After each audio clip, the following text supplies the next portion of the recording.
GM, everyone. My name is Tomi Fyrqvist. I'm one of the co-founders of Favor, the web3 social app on Lens Protocol and CyberConnect. I will try to answer the question of why 2023 and why should anyone care about web3 social and why it might be the time when the mainstream is going to adopt. You can see my details here as well. They will be displayed at the end of the presentation as well. So let's start with this big picture to ask the question like why should anyone care? So if you see the small bubble here, that's roughly 5 million unique DeFi users. So these would be the people who've already taken their cryptos in self-custody. And that's literally 1,000 times smaller than the total amount of social media users. So even for myself, I studied finance. I worked at Goldman Sachs for 4 years. It's the finance stuff tends to be still less exciting than what's happening in social media. Obviously we saw with Silicon Valley Bank that people should know how to handle interest rate risk and hedges, but for most people, DeFi might be not that interesting. Of course, if you look at the wider crypto adoption, I think crypto Twitter has some 500 million users, maybe 1/5 of them is crypto curious. I think there is, based on the latest estimates, 400 million people on the planet who holds some crypto, I guess mostly in a custody or in exchanges. So why should anyone care? So this is a picture from our friends at Messari, estimating the total value distribution basically between the creators and the platforms. So you might not care if you're not a creator, only in a negative case. For example, one of our founders' grandmother lost her whole Facebook history after accidentally changing her age to 12. So through these kind of negative examples, you might actually start caring about owning your social graph. But if you're a creator, then just looking at this equation, you can see that there is a massive sink in the value distribution. Funnily enough, OnlyFans is probably the most fair platform out there. So OnlyFans has 80% creators, 20% for the platform in terms of value split. If you look at Facebook has 90 billion of revenue and 1 billion creator fund. YouTube and Twitch are probably somewhere in the middle. But I think when I was running the numbers, the maximum estimate is probably 15 billion going to the creators versus to the platform. And this is something that blockchain can change. So I'll dive a bit more into how Web3 is different a bit later in the presentation. But you can think of Web2 social media kind of as a cult, where if you leave Facebook, you have to leave your friends behind because you fundamentally never own that. So you basically rented your followers and your social graph from the platform. If we do here a short kind of rollback in history, you can see the different waves which have happened in crypto. And I think the interesting part here is that in each of these waves, you have new level of innovation and probably a multitude of builders entering the ecosystem.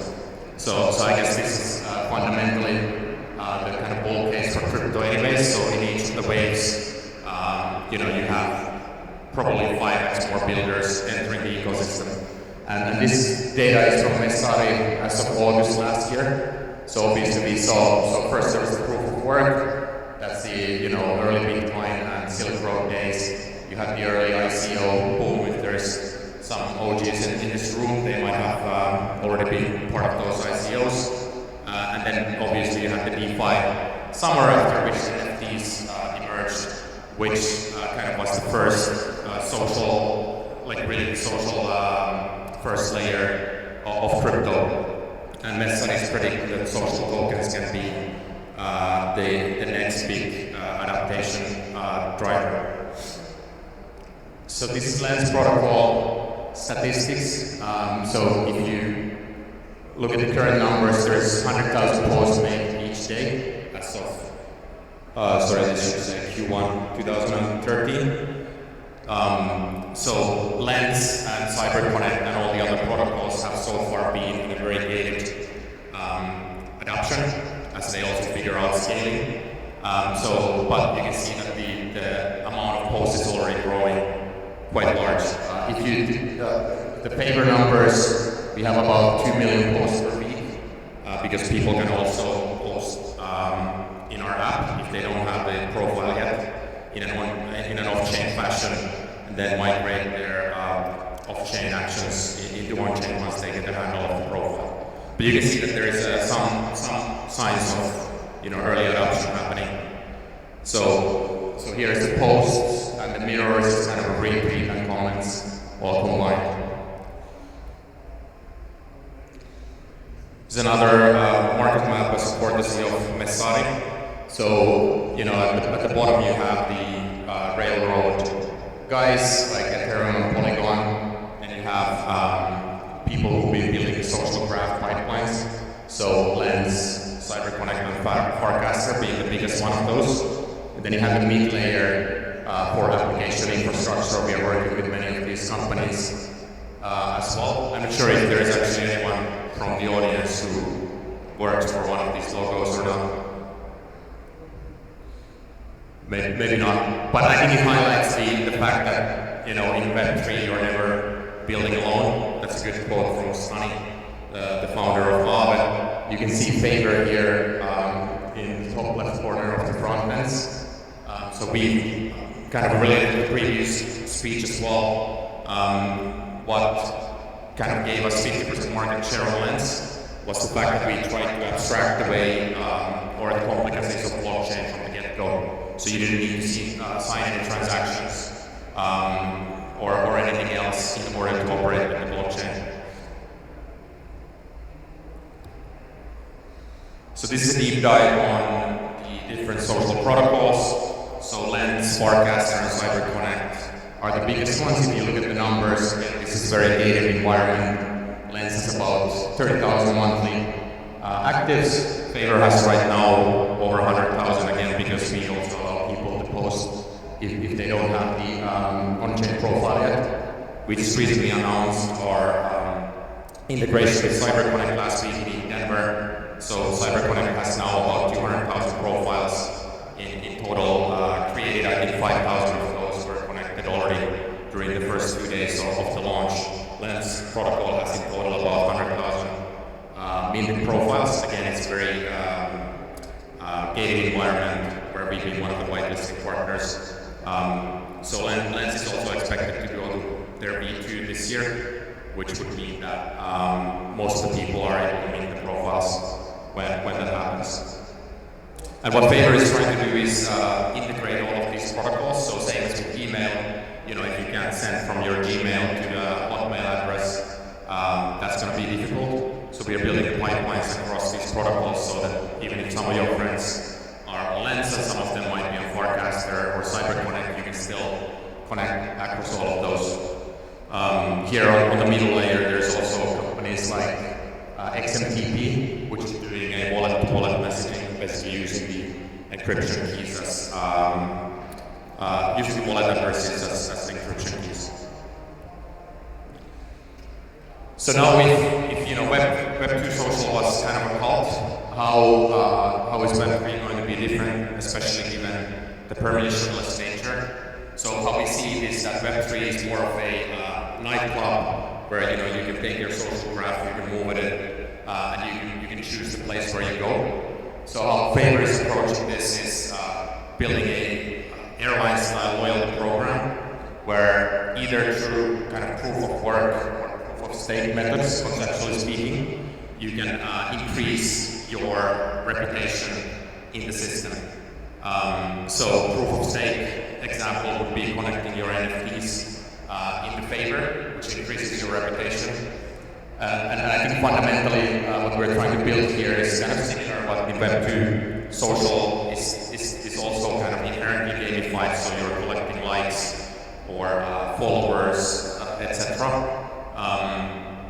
And in a way it's a status game where then based on your reputation you can get bigger perks and higher visibility on the platform. And that's how we are aiming to build the tokenomics as well in a way, where it's not easy to farm and basically you need to kind of move up in the value chain based on content or moderation or curation in order to earn the points in the system. So these are final numbers. As I mentioned, over 100,000 monthly actives. We have pretty high retention. That's close to its Instagram benchmarks, about 2 million likes even per week, and 45,000 daily active users, and being 50% of the Lens protocol traffic so far.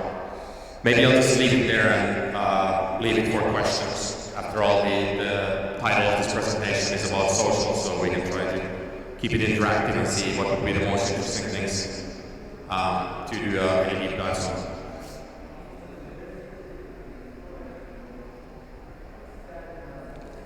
One question.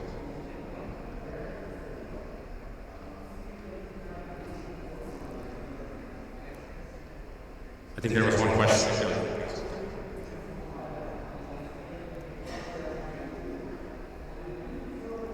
So, thank you for the presentation. My question is about moderation that seems to be a problem with Facebook and now with Twitter and Elon Musk works with its affecting advertisers. So, how does web3 social media do both give users access but also limit flow of information and somebody wants to do that? Yeah, that's a great question.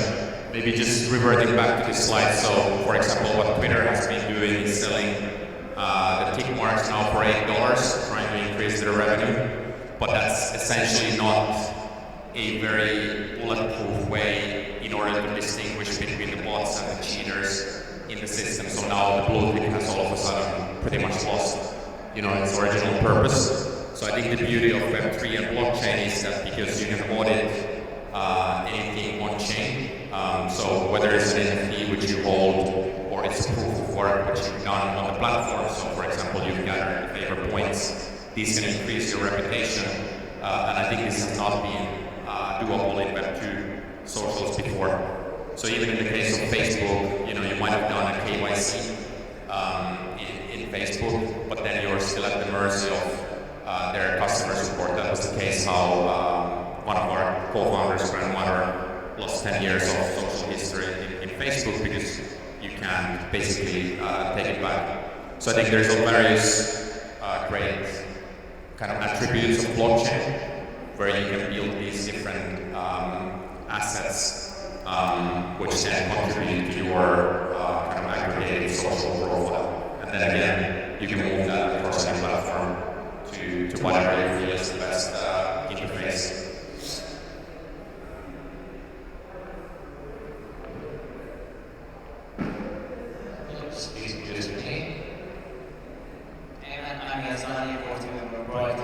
So I want to know your thoughts on decentralized identity solutions and just that. Sorry, can you repeat the last piece? Decentralized identity solutions. Oh, yeah. So that's a great question. There's a lot of people who are building the idea of decentralized identity. So I think a good example is actually UCB. I'm sure if there's anyone holding allegiance or Beacon in this room, these are probably one of the most OG people in the space. We have more than 30% of those people connecting in favor. when we do the partnership, where essentially you can bring those on-chain assets and put them as part of your social graph. And that can then go to Lens, it can go to CyberConnect, if you've aggregated them, for example, through Favor. And then any other digital identity you can also connect, so it could be a ZK proof KYC, which you've got through Valset, or any other kind of connecting through the NFTs, so you can also kind of build against SQL, SQL resistance problems. So that's a kind of integral part of how to connect your social graph and the ID. And we're working with multiple of those players. Can you please tell me the name of the project that you use for proof of uniqueness or synchronization? Yeah, so we are doing some integration with Galaxy. So for Galaxy, they have a KYC where you can use the manner, basically using your passport or driver's license as an identification method. And then the other ways to basically reach level 2 in Favor is to connect an NFT which has a certain floor price. So that's again kind of a proof of stake method to do that. Or then we are also kind of our in-house moderation team can check your content and promote you to Favor friend status. So this way you're going to try and build the different layers of leveling up in the system. Hopefully that answers the questions, but we are always interested in speaking with anyone else who's kind of tackling the same problems on chain side, because we can just connect any wallet and have them sign a transaction and verify that the DID belongs to this person. Yes. So I'll talk to you after. Nice, sounds good.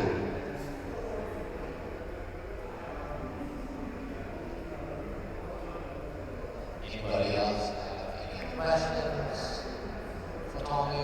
Was it reserved? Thank you, everyone. Feel free to download the app if you haven't already. We have 2 of our team members, maybe you guys can show hands as well. Saska, our head of community, and I from the partnership side. Here during the conference, I'm also based in Dubai, so happy to speak with anyone who's part of the ecosystem here. Thanks. Hey, thank you.